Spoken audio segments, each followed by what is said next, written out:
So, why biting is or can be a cheat code for self-defense. Oh, and some nasty stuff in there. There needs to be a bite or...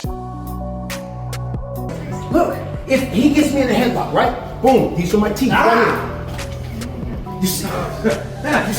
You see? Yeah. So, I'm about to put him in the guillotine. No, the hell you're not. No, you're not, sir.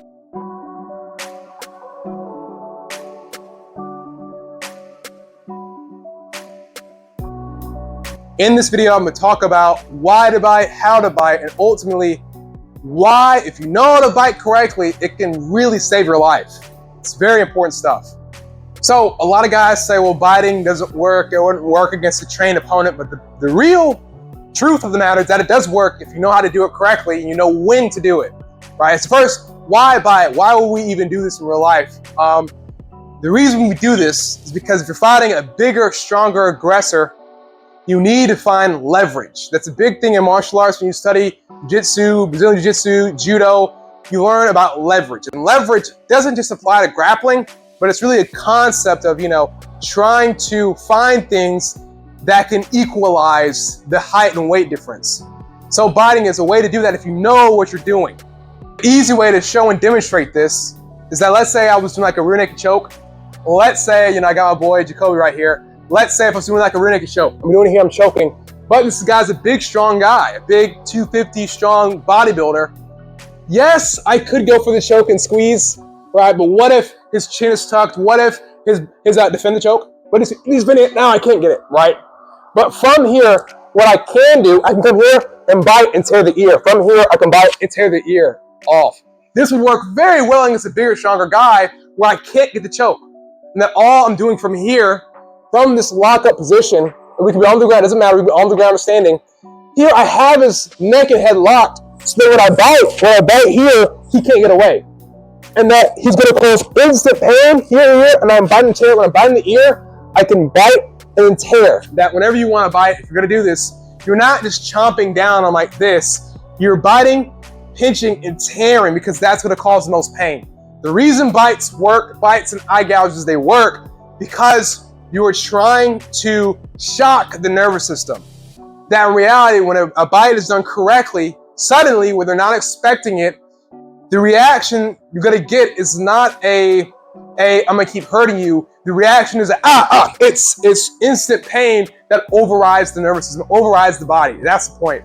That from this position, I'm here, he can't stop me from biting him because he has to get out of this arm. He's stuck. So I can bite, and then I can get out and run away. That I cause pain, shock, fear, then I can get out of there, right? If, let's say I'm gonna kneel up, come on me. Let's say he's a bigger guy. Freeze 1 sec. I'm gonna move this mic. You do good, there we go. Now I do it. So there we go, let's move it.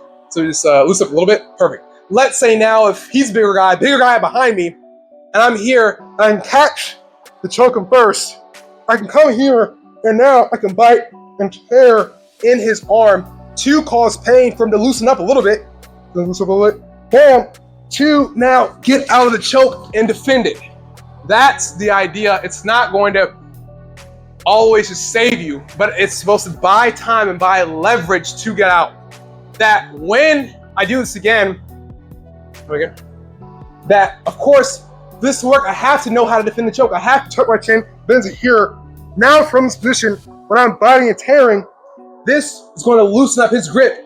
2, maybe hit to the groin, or 2, then peel this arm out, break his grip, and get out of there. That's the point. The bite's supposed to help you if you know how to do it correctly. Another easy way to show why this works, let's say it's a headlock. Other arts will teach you here, and then we'll see, but now he's tight. It's not gonna, a lot of it's not gonna work. But release. But we go again, and yet again, I know defense, so I know how to come and stop it first. Do it again. Here, now I bite and turn here and get out. Because now I'm stopping the choking while I bite and cause pain to get out. Even if it's the other way, let's say it's a guillotine, and he's coming here. Even if it's a guillotine, he has me here. I stop the choking arm, I tuck my chin. Now I'm all here, I'm biting, to then break this grip. Now from here, we can fight and do stuff and box, whatever, but it's gonna buy you time to get out of that.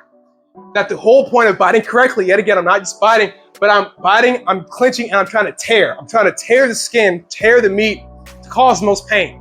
Because yet again, the reaction, the sudden reaction you're gonna get is a jolt of, ow, crap, I wanna get out, I wanna get away, this hurts. It shouldn't be a, oh, I'm just gonna keep going. But notice the ways I'm doing it. You only wanna bite when you can do it uninterruptedly. That from here, the headlock, we're here, the only way he can stop me biting him is by letting go.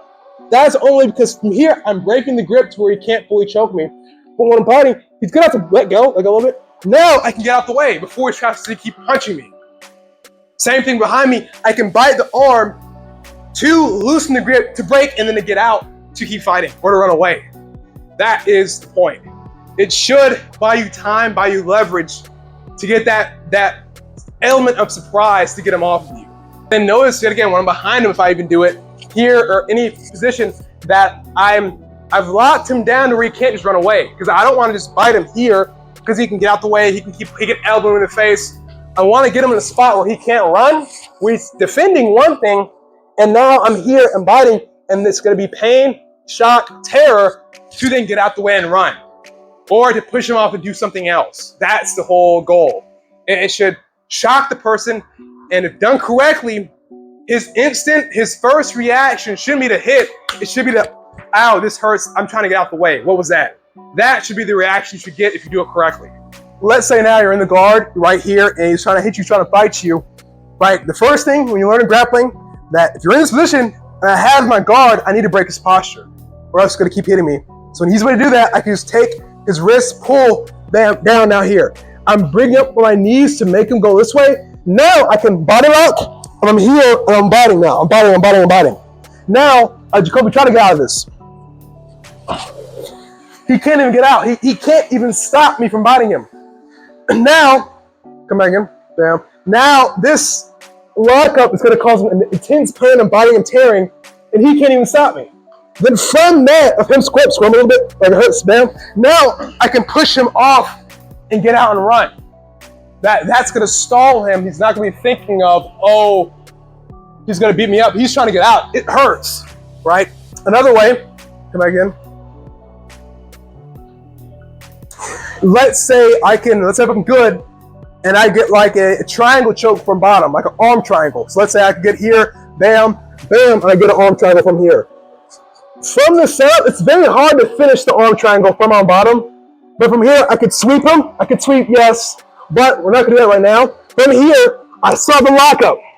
From here, there you go, there you go, perfect. From here, I have the lockup. I can go for an eye gouge and bite the shoulder. He can't stop me. I'm biting, but I'm tearing. Now I can sweep him, bam, and get up.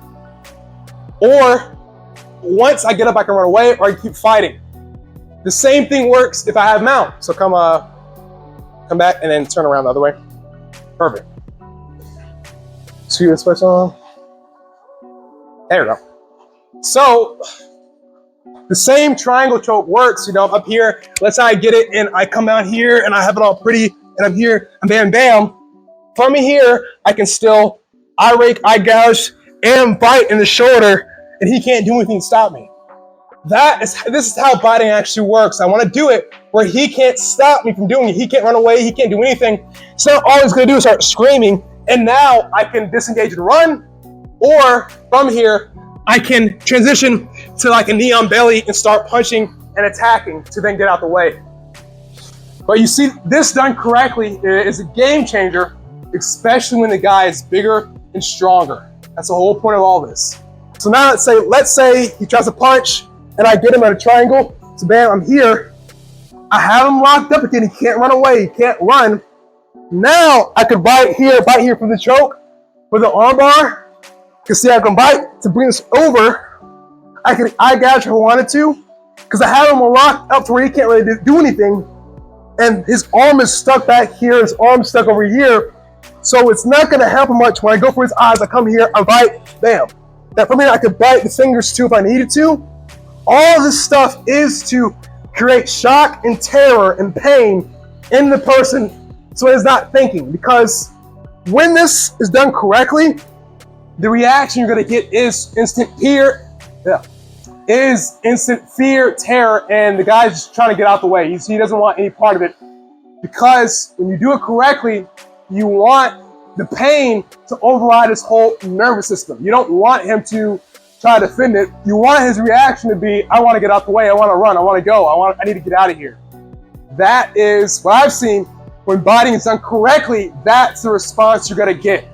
So all these ways to do it is from a lock-up position where he can't run away, where he can't do something, then biting to then either transition to run or to do something else. So if you want to learn more stuff like this, then go ahead in the description of this video. I have a link to my full course. It's only $10 a month.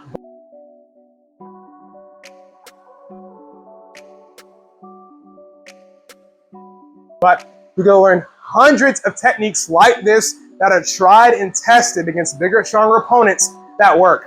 Real martial arts skills, real Jeet Kune Do that actually works. As you see, yet again, all this stuff's not going to work unless you train it and practice it.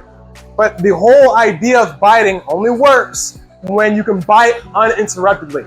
That's something that Paul Vunak said, that you want to bite uninterruptedly, where he can't run away, he can't move, and he can't really defend it. That's when biting works. And yet again, if we're here, when it's lockup, when I bite here, his only way to defend this bite is to let go. That's the only way. And yet, if he tries to squeeze harder, my hands are already here to prevent that from happening. So that's the whole thing. Biting can help your game a lot in real life, but it only works if you still know how to fight. If you know martial arts, it's gonna help you. But if you don't know anything, you just try to do this, it's a good way to lose your teeth. So if you're a trained martial artist, this should help you a lot, and you should learn and study this type of stuff, because this is the stuff that really is a game changer in the street, in real life, when you're fighting a guy that has 100 pounds over you, that's aggressive and that's strong. This is the stuff that works, rather than just trying to box him like a normal guy. So thank you for watching the video. Stay safe, subscribe, and let me know in the comments below if you want to see stuff like this and what is your opinion of this technique. And without the way, I will see you guys in the next video. Peace. As always, stay safe, keep training.